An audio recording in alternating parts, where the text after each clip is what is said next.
আসসালামু আলাইকুম সম্মানিত ভিউয়ার্স, কেমন আছেন সবাই? দর্শক শ্রোতা, হোটেলে গিয়ে ধরা গেল তারা 300 টাকার বিনিময়ে কাজ করতে গিয়েছিল, কিন্তু যাওয়ার পরে সেখানে যেভাবে তাদেরকে ধরেছে ভিডিওটা দেখে আশ্চর্য হয়ে যাবেন। মানুষ কিভাবে এগুলো কাজ করে, সামান্য কিছু টাকার জন্য 200-300 টাকার জন্য তারা হোটেলে গিয়ে এগুলো করে।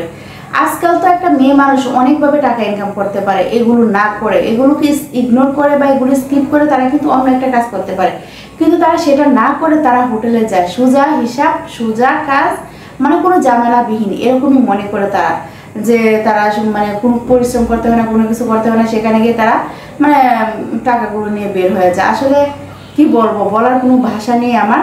তো যাই হোক দর্শক শ্রোতা, আপনাদের একটা ছোট্ট ভিডিও আছে, সেই ভিডিওটা দেখাবো। ভিডিওটা দেখার পর আপনারা আপনাদের মূল্যবান মতামত জানাবেন।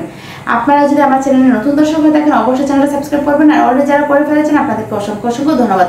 আর হ্যাঁ, ভিডিওতে একটা লাইক কমেন্ট কিন্তু অবশ্যই করবেন। কিসের কাজ? আজব, এখানে আমরা ফ্যামিলি নিয়ে